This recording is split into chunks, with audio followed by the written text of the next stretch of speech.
principal causa de mortalidad a nivel mundial, ¿ya? Fundamentalmente el infarto agudo del miocardio, ¿no?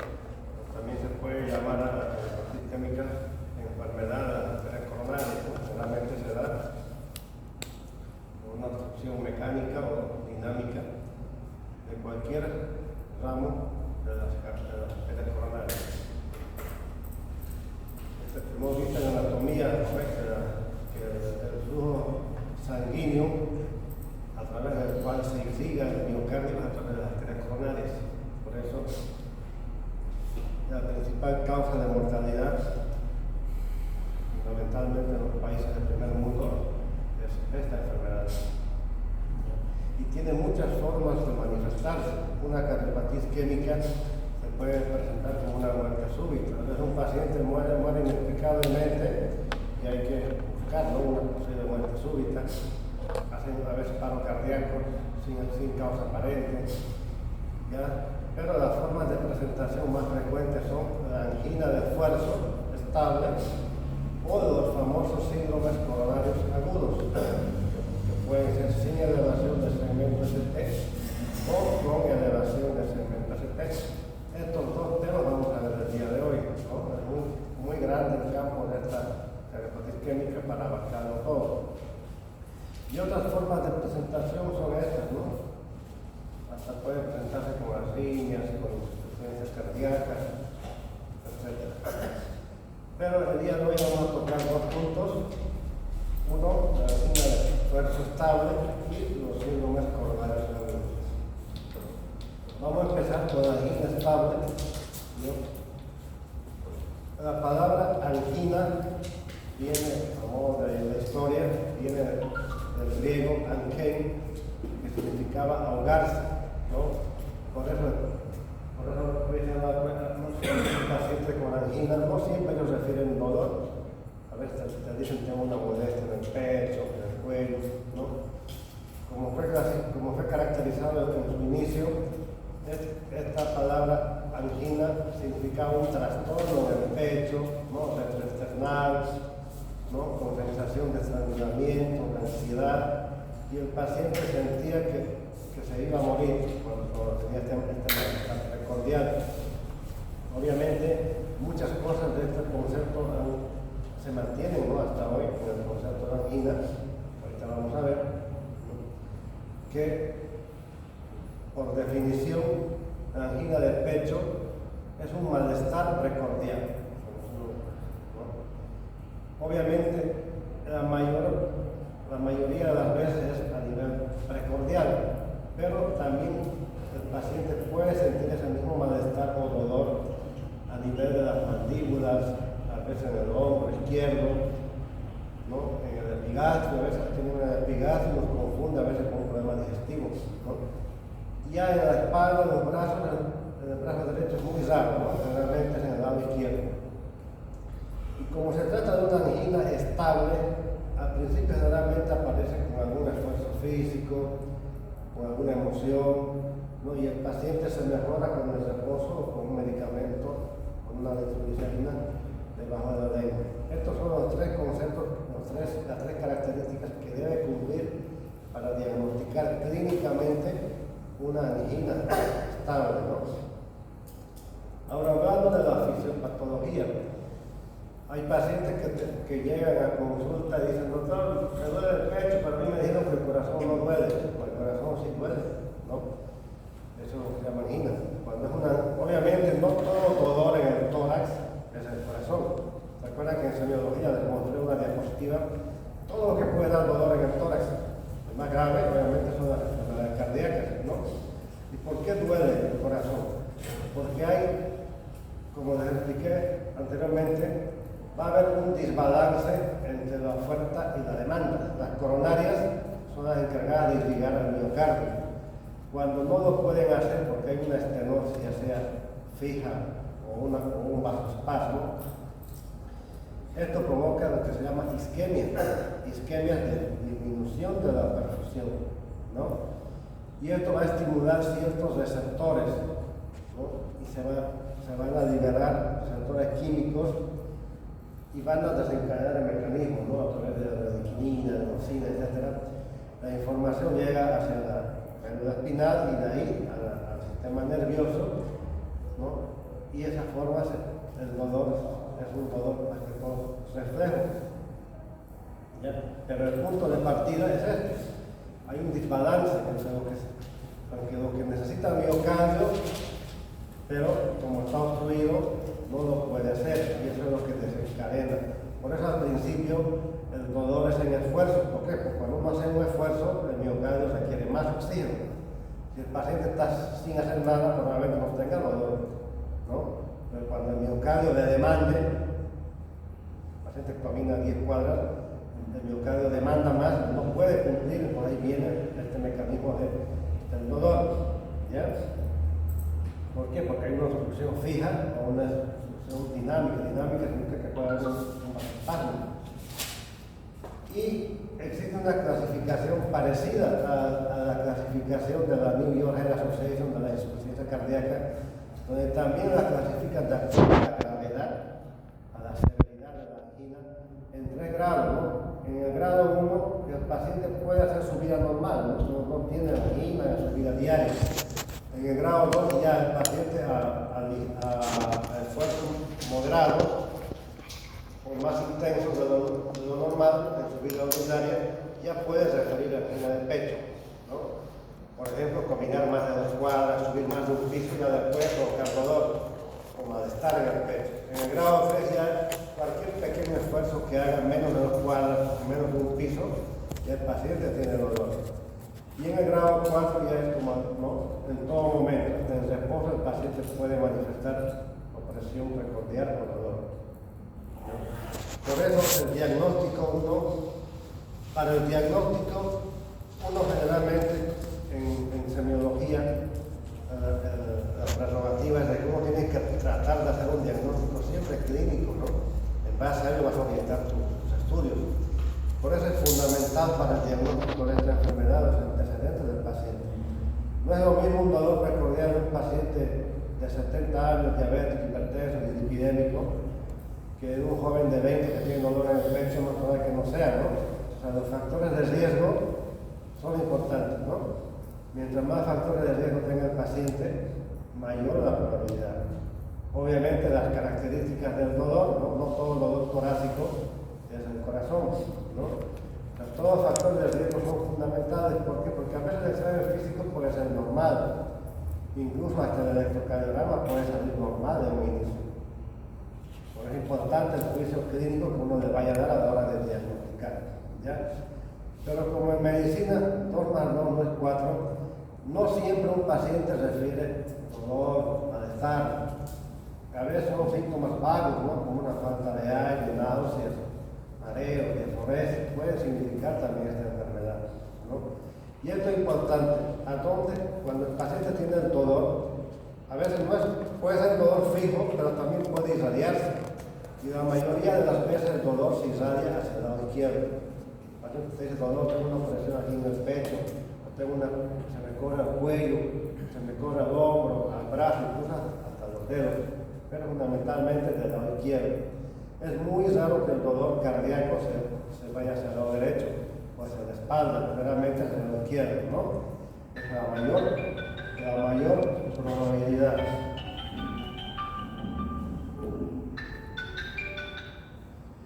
Y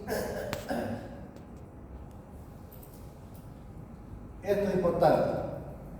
El diagnóstico, esto es clínico, ¿no? Si ustedes ven que ese paciente, su dolor empieza con un esfuerzo o con una emoción, se emocionó y le dolió el pecho, y si es retroesternal o precordial, con una opresión, el paciente siente que le están pisando el pecho, con una apretación, ¿no? Y que de pronto el paciente deja de hacer lo que estaba haciendo y se mejora. Si cumple esas 3 características, clínicamente es alta probabilidad de que tenga una angina, ¿ya? Si cumple 2 de estas 3, una angina probable. Y si no cumple una o no cumple con ninguna, entonces más probable es que sea otro tipo de causa, otro dolor, de origen, no de origen cardíaco. Esto es importante, ¿ya? ¿Por qué? Porque además del corazón, además de la cardiopatía isquémica o de la enfermedad coronaria, por ejemplo, una estenosis aórtica también puede dar dolor en el pecho. una miocardiopatía hipertrófica, una enfermedad valvular. Entre las enfermedades cardíacas pueden simular una angina, pero también otras enfermedades no cardíacas pueden dar dolor torácico y hay que diferenciarlo. Esto se llama diagnóstico diferencial, ¿no? Cuando, no solamente en cardiología, cuando un paciente llega por un motivo de consulta, uno dice puede ser esto, pero puede ser también otro, ¿no? Uno maneja varias posibilidades diagnósticas. Eso se llama diagnóstico diferencial desde el punto de vista clínico, ¿no? Uno tiene que diferenciarlo de la pericarditis, de la disección aórtica, de una neumonía, ¿no? Una neumonía pues tiene otros contextos clínicos, ¿no? La neumonía da un dolor que se llama punta de costado, pero también tiene otros síntomas, ¿no? O sea, en base a los síntomas uno va haciendo un diagnóstico diferencial del neumotor, del neumonismo. A veces los problemas digestivos te hacen confundir con un problema cardíaco. Las torácicas, ¿no? A veces inflama la costilla y tiene dolor. Y a veces una simple osteocondritis, una neuralgia, son frecuentes. El herpes zóster, por ejemplo, es frecuente que te puede provocar, aunque al principio el herpes zóster no te da por las típicas lesiones. Da dolor y después van apareciendo las lesiones, ¿no? Todo eso hay que diferenciar, ¿no? Y hasta hay de causas psiquiátricas, esto es más frecuente en las mujeres, ¿no? Que a veces buscan mayor atención y fingen dolor. Eso es más difícil de diagnosticar. No, eso es verdad, ¿no? A veces hay dolor fingido, ¿no? Que realmente uno no sabe si realmente lo tiene, porque a veces hasta se desmaya y uno piensa que tiene algo grave, pero al final nos hacen confundir por depresión, por otras causas. Todo eso hay que tenerlo en cuenta. En base a esto uno hace el diagnóstico clínico y recién por uno ya va a mandar los estudios, ¿no? Que generalmente en cardiología los estudios realmente son los mismos. Obviamente no vamos a pedir de todo lo que hay, ¿no? Vamos por paso, ¿no? Básico, el electrocardiograma, la radiografía de tórax. Eso tienen que haber puesto en el examen, ¿no? Lo básico que uno pide es el electrocardiograma, la radiografía de tórax, y en base a eso yo enfoco mi diagnóstico. La sangre es básico, ¿no? Colesterol, a veces factores de riesgo, azúcar, ¿no? Y ya, si yo sospecho que ese paciente tiene una angina, la primera prueba que va a mandar el cardiólogo es una prueba ergométrica, aunque el electrocardiograma sea normal. ¿Por qué? Como general, la prueba ergométrica también se llama prueba de esfuerzo, ¿ya? Es un electrocardiograma, pero en esfuerzo. Como sé que la angina aparece en el esfuerzo, entonces yo lo voy a buscar, lo voy a hacer correr al paciente para saber si hay algún cambio en el electrocardiograma durante el esfuerzo, ¿ya? Y hay muchos más estudios, la gammagrafía, ¿no? De perfusión, de ecocardiograma y finalmente el cateterismo, el que nos va a indicar si todo esto me da positivo, al final yo tengo que mandar un cateterismo. El cateterismo, todas estas pruebas son indirectas de que hay una enfermedad coronaria, de que hay una obstrucción, pero ya para verlo directamente de la arteria es el cateterismo. Es el que nos va a indicar primero si hay una obstrucción, segundo si hay 1, 2, 3 arterias, 4. En base a eso es la conducta puede ser hasta quirúrgica, ¿ya? Ya una vez con todo esto ya tenemos el diagnóstico, el tratamiento es fundamental, ¿no? Fundamental. No vamos a hablar el día de hoy de tratamiento no farmacológico, que ya hemos visto en hipertensión, insuficiencia cardíaca, todo lo mismo, ¿ya? Vamos a abocarnos a la parte farmacológica, ¿no? Obviamente los factores de riesgo son importantes controlarlos. Mira este niño, está en McDonald's, este niño a los 30 años se va a infartar, ¿no? Lo más probable, ¿no? Con todo lo que está comiendo. Este es el tratamiento básico de una enfermedad isquémica. Me refiero al tratamiento farmacológico, porque el tratamiento va a depender mucho también del cateterismo, ¿no? No puede faltar un antiagregante plaquetario. No olviden que la aspirineta no es anticoagulante, es antiagregante plaquetario, ¿ya? ¿Por qué se dan los medicamentos? Porque la principal causa de la cardiopatía isquémica es la aterosclerosis, ¿no? La formación de las placas de ateroma que van a obstruir las coronarias. Y eso y las coronarias se van obstruyendo por estas placas, que es un conglomerado de grasa, etcétera, y que con el tiempo obviamente no se va a obstruir en un día, ¿no? Fue cuestión de años que las placas se van formando y va creciendo esa placa. Y mientras más factores de riesgo tenga el paciente, pues se acelera el proceso. De ahí que uno de los mecanismos de la agregación plaquetaria, de la formación del coágulo de la placa, es la agregación plaquetaria. Por eso se da antiagregantes plaquetarios. En primer lugar, aspirineta. Hay otros antiagregantes plaquetarios como el clopidogrel, plazolel, ¿no? También se pueden usar. No puede faltar los inhibidores del HMG-CoA reductasa, que llaman estatinas, que son medicamentos que disminuyen la hipercolesterolemia, ¿no? Porque la formación de las placas también está asociada a los lípidos, ¿ya? Y eso hay que disminuir. Los IECAS, ¿no? que se utilizaban en el tratamiento de hipertensión, de la insuficiencia cardíaca, también se usan acá. Si no toda la IECA se puede utilizar un garadoso, soltar toda la familia del garadoso. No puede faltar un beta-bloqueador, carvedilol, atenolol. Todas las dosis que hemos visto se manejan. Obviamente se empieza a manejar desde una mínima dosis y se va aumentando. Y también no puede faltar los nitratos. Los nitratos son vasodilatadores que permiten vasodilatar las coronarias para mejorar la perfusión. El que más se utiliza en nuestro medio es el mononitrato de bisosorbide. El nombre comercial es Medocor, ¿ya? Entonces, ¿qué consiste el tratamiento? Tienes que aliviar al paciente los síntomas, ¿no? Con todos estos medicamentos tratas de disminuir los síntomas de que el paciente viva sin angor, sin dolor, para él es muy molestoso ese dolor. Y tienes que evitar las complicaciones porque el paciente ahora tiene una angina estable, pero mañana puede ser un síndrome coronario agudo, que es más grave, ¿no? Pero con este tratamiento vas a prevenir un síndrome coronario agudo, ¿no? Ahora, si el paciente no mejora con el tratamiento farmacológico, entonces hay que hacer el cateterismo. Y el cateterismo nos va a indicar si ese paciente es tributario o no de una revascularización. ¿Qué significa revascularización? De abrir sus coronarias, ¿no? Y cómo se abren las coronarias, ya sea, con el mismo cateterismo se puede colocar unos dispositivos que llaman stent, o el paciente puede terminar en cirugía cardíaca. Hay que hacer cirugía de bypass. Se ponen unos puentes para vencer la obstrucción, ¿ya? Por el tratamiento de esta enfermedad es médico, por cateterismo o por cirugía. Todo va a depender en dependencia de los estados, de los estudios que le hacen de los resultados, ¿ya?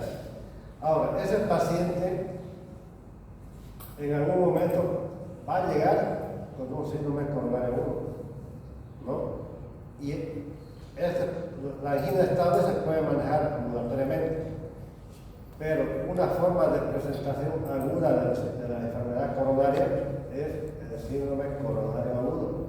Esta es la principal causa de mortalidad a nivel mundial, ¿no? ¿Por qué se da el síndrome coronario agudo? Por ejemplo, esta es una arteria, esto un poquito hablando de la fisiopatología, esta es una arteria normal, ¿no? No tiene placa de aterómero. Mira, aquí hay un puntito de placa de aterómero. A medida que van pasando los años, como vieron a veces el niño que está en McDonald's, se va formando la placa, mira esta la placa, aquí hay lípidos, ¿no? Tejido fibroso, hay muchas cosas acá.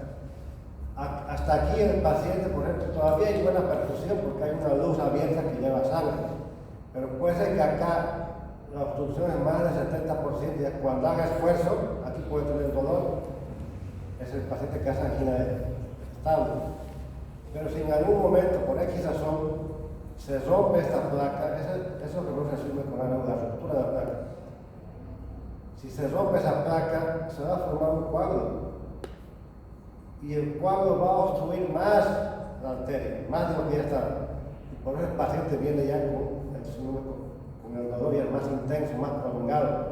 No se alivia con ya el paciente ya está inestable. Y si no se actúa, ese paciente puede fallecer. Por eso el síndrome coronario agudo es una emergencia médica, ¿no? Y el mecanismo es el mismo, ¿no? Solamente que la placa se rompió, ¿no? Se rompió y empeoró la obstrucción. Y de ahí que el síndrome coronario agudo puede ser con elevación del segmento ST y sin elevación. Ahí vamos a hablar primeramente del sin elevación del segmento ST.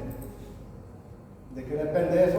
El electrocardiograma es el que va a conceptualizar cuál es sin elevación del segmento ST y cuál es con elevación. ¿Ya? Vamos a empezar hablando del síndrome coronario agudo sin elevación. ¿Qué pasa? Este paciente puede tener simplemente una angina inestable o puede tener un infarto sin elevación. No existe el concepto de preinfarto, ¿no? En medicina no existe preinfarto, o es o no es. ¿Ya? Es un error conceptual. A veces el paciente te dice, doctor, me dijeron que tuvo un preinfarto. Eso no existe.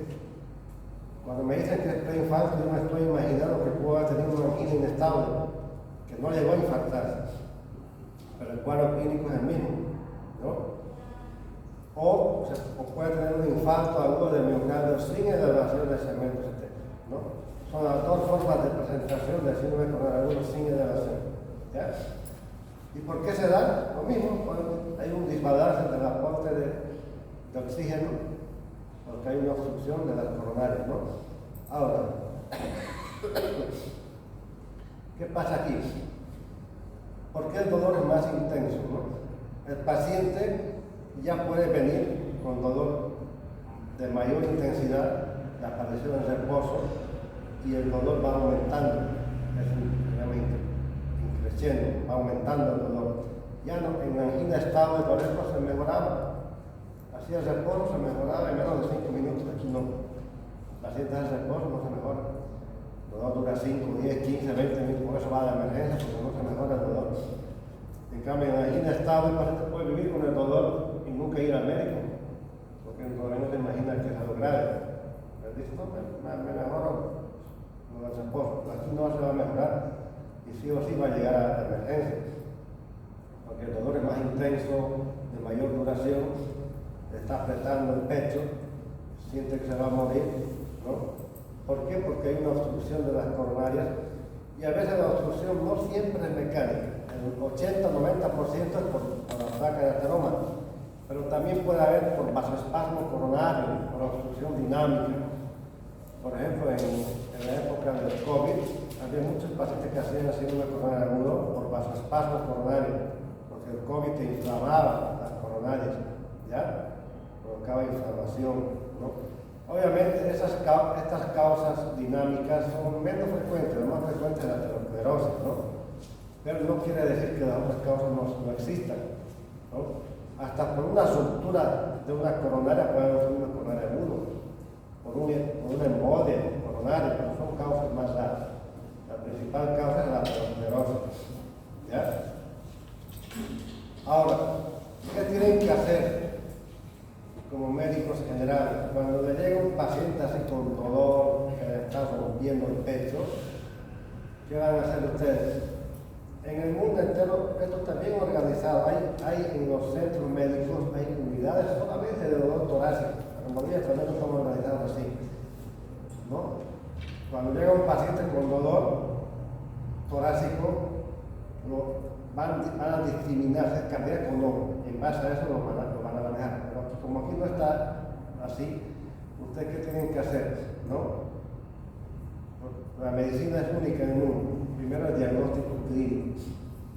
Si tienen sospecha o no de que es un síndrome coronario. Para eso es fundamental el interrogatorio, el examen físico. Y en cuanto llegue el paciente, en menos de 10 minutos ya tiene que estar hecho el electrocardiograma. ¿Por qué? Porque el electrocardiograma nos va a indicar si es sin elevación o con elevación de segmento ST, ¿no? Las conductas son parecidas, pero tienen algunos puntos diferentes. Y no pueden faltar las enzimas cardíacas. Las enzimas cardíacas las que nos van a decir si fue o no fue infarto, ¿no? Si solo fue angina inestable o fue infarto, ¿ya? Estos son los pilares del tratamiento. Y como es una emergencia médica, hay que ver al paciente como es una terapia, ¿no? Pero hay que hacer las medidas iniciales, ¿no? ¿Y qué pueden encontrar en el electro? Inicialmente, hasta el 50% los electrocardiogramas pueden ser normales, pero hay que repetir, hay que hacer un electrocardiograma serial. Otros pacientes pueden tener T invertida y otros el infradesnivel del segmento ST, ¿no? Si ustedes creen que el dolor es anginoso, aunque el electro sea normal, aunque la onda T sea invertida o haya infradesnivel como ven acá, ustedes pueden plantear síndrome coronaria aguda sin elevación del segmento ST, porque no hay sombra, porque todavía no sabe si es infarto o no. Por eso se maneja como un síndrome primero. Síndrome coronario, pero el manejo es igual. Ya cuando le mande las enzimas, recién te va a confirmar si fue angina inestable o infarto. Pero tienen que manejarlo como un síndrome coronario agudo sin elevación. Por ejemplo, este paciente llegó con dolor precordial, miren, con T negativa. Eso es síndrome coronario agudo sin elevación de segmento ST. Y las troponinas son los que te van a confirmar el diagnóstico, ¿no? Fundamentalmente las troponinas y la troponina. Son las principales enzimas que mandamos, ¿no? Si dan positivo ideal, es hacer troponinas cuantitativas, ¿no? La mayoría de los laboratorios que nos aseguran hacer troponinas cualitativas. Solamente dicen el valor, positivo o negativo, no te dicen el valor exacto. El valor exacto es muy importante porque a mayor elevación es mayor el daño miocárdico. ¿Ya? O sea, clínica, electrocardiográficamente y enzimáticamente se hace el diagnóstico de los síndromes coronarios agudos. Y en base a eso, uno ya enfoca el tratamiento. ¿Y cuáles son? ¿Se acuerdan cuando hemos hablado de shock alogénico? En las emergencias médicas, ¿no? Ahora que han ido algunos al curso, no hay, ¿no? En las emergencias médicas existen medidas generales, como expliqué, ¿no? Que se hacen para todo paciente que está en emergencia, ¿no? Canalizar vena, oxígeno, monitorizarlo, todo eso no puede faltar, ¿no? Y medidas ya más específicas enfocadas a la emergencia que está enfrentando. En este caso, el electro es fundamental, el monitoreo también, porque estos pacientes tienen altos riesgos de hacer parada cardíaca, por eso hay que monitorizarlos, ¿no? Hay que tratar de aliviar el dolor con nitroglicerina. Se pone nitroglicerina sublingual, y si no mejora con sublingual, se puede hacer por vía endovenosa. Hay que dar oxígeno, porque no se olviden que el mecanismo del dolor es la falta de oxigenación del miocardio. Si no mejora con litro de dolor, se da morfina, un opiáceo, ¿no? Se pueden utilizar betabloqueadores intravenosas, ¿no? Yecas, ¿no? Anticoagulantes. Esta es, por ejemplo, la dosis de nitroglicerina. Igual vienen tabletitas de 0,4 a 0,6 miligramos, o por vía endovenosa se puede colocar 5 o 10 microgramos por minuto, ¿no? En dependencia de la respuesta del paciente. Si no mejora con nitro del dolor, se puede utilizar morfina. La morfina viene en ampollas de 10 miligramos, se lo puede diluir en 10 cc y le puede poner inicialmente un bolo de 2,5 cc. Si no mejora, a los 5 minutos la repite, y así, cada 5 o 30 minutos puede repetir la dosis, ¿ya? Algunos betabloqueadores como el metoprolol se pueden utilizar, ¿no? Y los IECA lo que tienen que ser de inicio, ¿no? Siempre hay que evaluar cómo está su presión arterial, no siempre de inicio se pone un IECA, todo va a depender de la presión. Ahora, no puede faltar un antirregante percutáneo. No se olviden que hay un coágulo que se rompió y cuando se forma como cuando ustedes hacen una herida, ¿no? En la herida se va a formar, ¿no? Va a sangrar primero, después se va a ir formando el coágulo, ¿no? Ahí hay mecanismos de agregación plaquetaria, factor de coagulación, todo eso. Por eso se utilizan antirregantes como la aspirina o clopidogrel. Y no pueden faltar los anticoagulantes. El anticoagulante que más se utiliza en nuestro medio es la heparina de bajo peso molecular, porque hay un coágulo que se ha formado que hay que deshacer, ¿ya? También existen nuevos anticoagulantes por vía endovenosa que se llaman antagonistas de la lipoproteína 2B3A, que se pueden asociar. El síndrome coronario agudo sin elevación no lleva tratamiento trombolítico, que vamos a ver que en el próximo sí se va a utilizar. Ya con el paciente usted el objetivo es estabilizarlo, ¿no? Usted tienen que estabilizar a ese paciente porque llegó inestable, tiene que quitar el dolor, ¿no? Y ya las enzimas cardíacas probablemente ya le confirmaron que fue infarto, solamente fue una angina inestable. Si el paciente, a pesar de todo ese tratamiento farmacológico, sigue inestable, ese paciente recién puede ir a cateterismo urgente, ¿no? Esa es la diferencia con el síndrome coronario con elevación que ahorita vamos a ver. Pero ahora, si en el electrocardiograma, en vez de decirnos que está normal, o no hay T negativa, o no hay infradesnivel, y al contrario, el electrocardiograma dice que hay supradesnivel, ya la conducta va a cambiar en algunos puntos, ¿no? Esa es la otra variante del síndrome coronario agudo, síndrome coronario agudo con elevación del segmento CT. El mecanismo fisiopatológico es el mismo, es la misma placa de ateroma que se va a romper, pero con la diferencia de que sin elevación del segmento CT, ese coágulo obstruye parcialmente la arteria. En cambio, en el con elevación hay una obstrucción total. O sea, no va a pasar nada de sangre por ese coronario.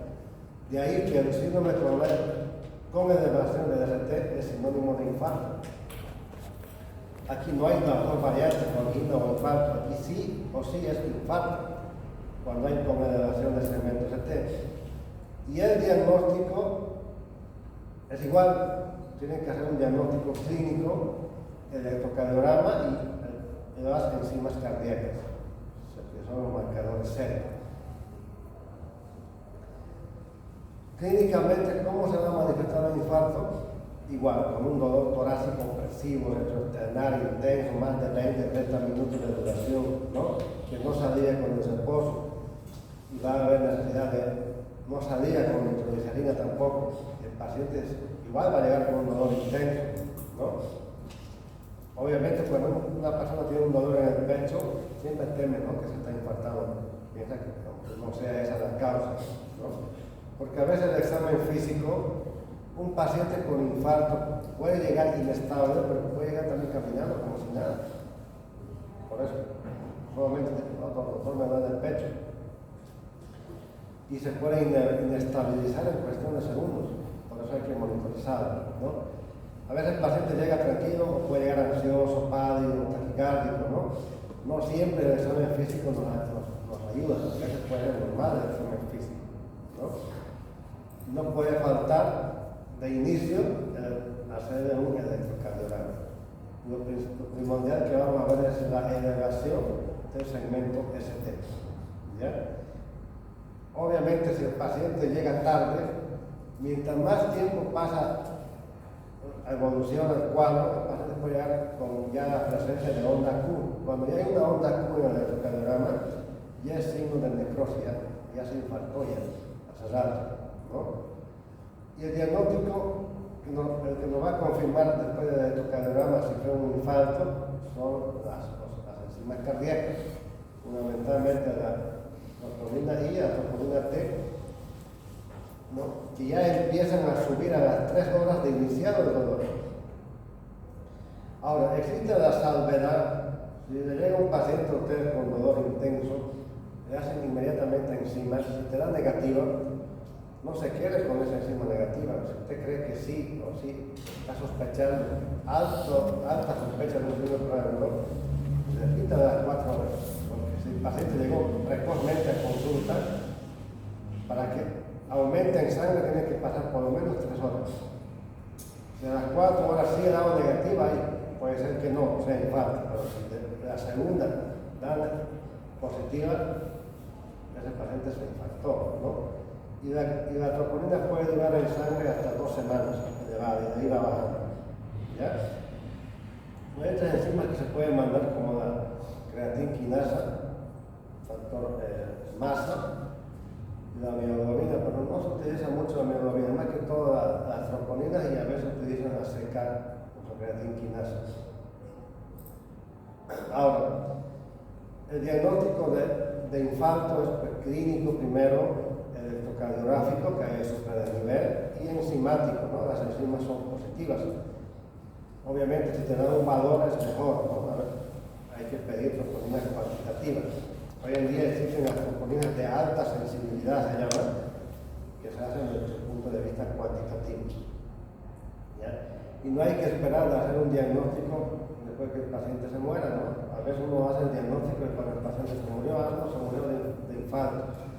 Hay que hacer el diagnóstico en el momento clínico, porque el infarto, no solamente en Bolivia, el 50% se muere antes de llegar al hospital, porque es la principal causa de mortalidad a nivel mundial.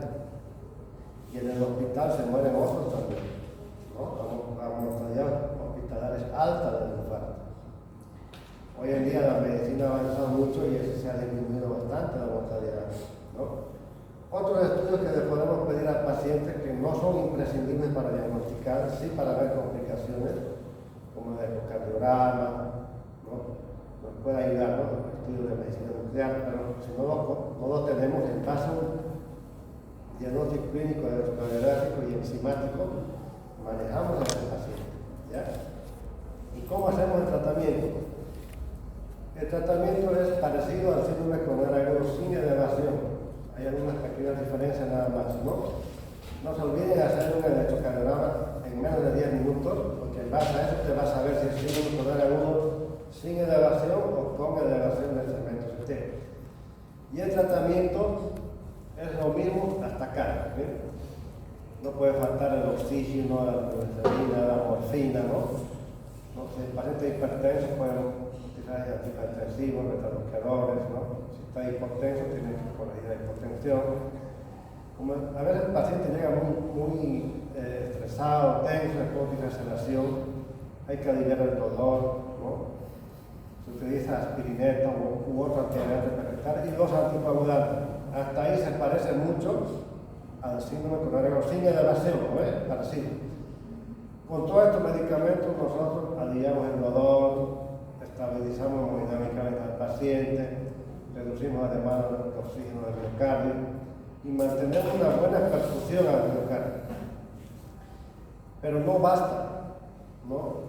Como está obstruida totalmente la arteria, tienes que abrir esa arteria de forma inmediata, porque mientras más tiempo pasa obstruida la arteria, mayor va a ser el miocardio que va a morir. Vos tienes que evitar al paciente que muera pilocytos. ¿Entiendes? Porque de eso va a depender su pronóstico a largo plazo, porque si vos no actuaste rápido, si muere el 40% de ese paciente se puede choquear, o con el tiempo va a hacer una dilatación y una insuficiencia cardíaca severa. Lo puede salvar, pero va a quedar con una insuficiencia cardíaca severa. Bueno, tienes que tratar de, hay un precepto de cardiología que se llama tiempo es músculo. Mientras más tiempo actúes, mejor. ¿Y cómo actúas? Tienes que hacer eso se llama tratamiento de reperfusión precoz. Lo puedes hacer a través de cateterismo, que se llama angioplastia coronaria, o de trombolisis. Son medicamentos trombolíticos que igual van a destruir el coágulo, porque a veces estamos lejos de un centro para poder hacer cateterismo. Entonces, mientras lleguemos al centro, podemos hacer el trombolisis y ir abriendo esas arterias. ¿Entiendes?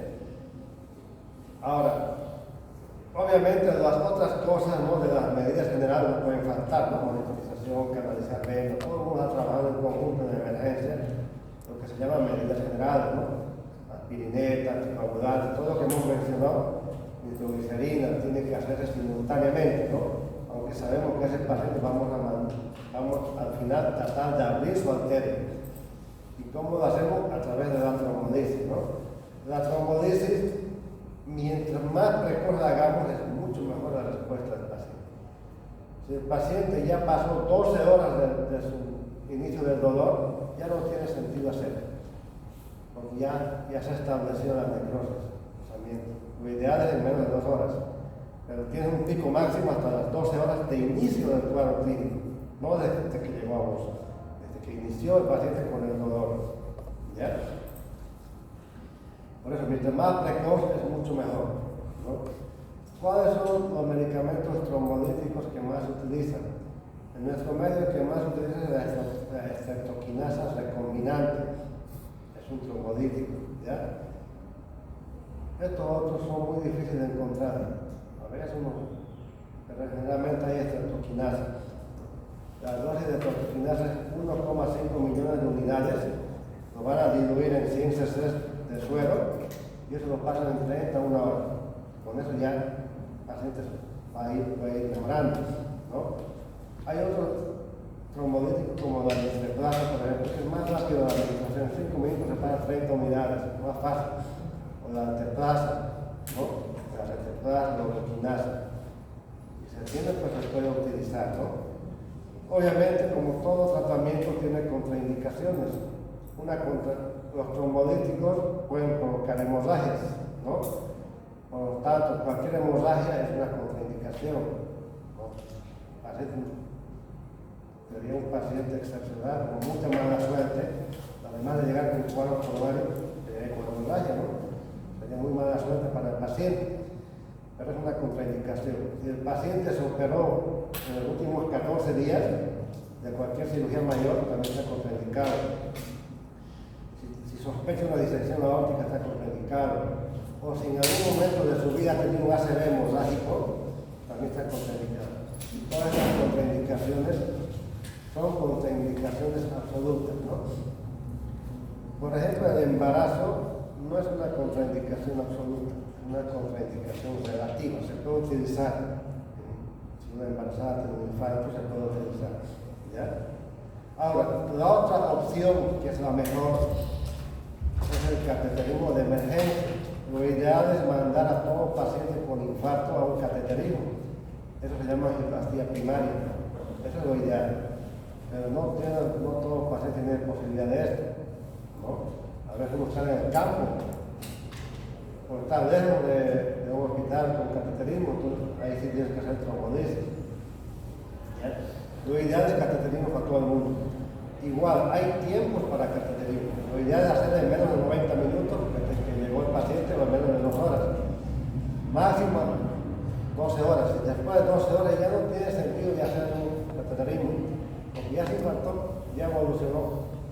Obviamente van a hacer después cateterismo para ver cuántas arterias están obstruidas, pero ya no para salvar la arteria, para salvar el porque ya después de 2 horas ya hay infarto consolidado.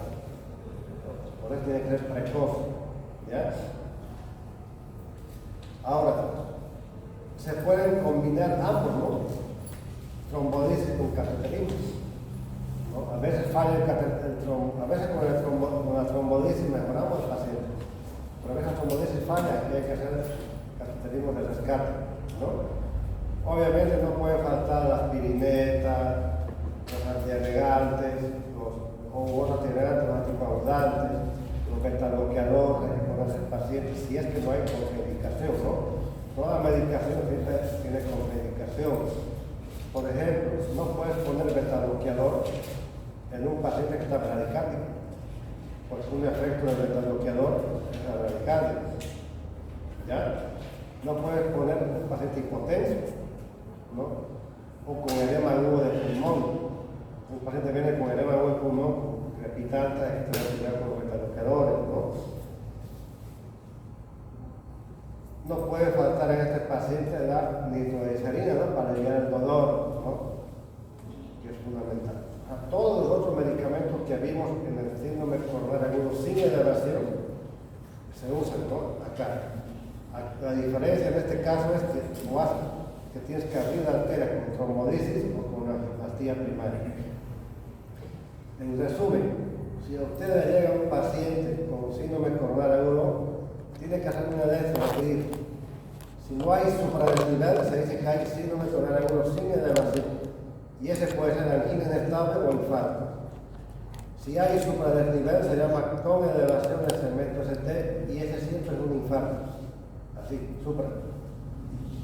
Y este es sin elevación. El sin elevación todavía hay arterias permeables, hay un coágulo pero que no obstruye totalmente, por eso tienes que abrir inmediatamente con cateterismo ni con trombolismo. En cambio acá la arteria está obstruida totalmente por el coágulo y este paciente sí o sí lo tienes que trombolizar o le tienes que hacer cateterismo de emergencia, ¿no? En los tiempos indicados, ¿no? Ambos llevan cateterismo pero no de manera, no de manera emergencia, sí de manera emergente, ¿ya?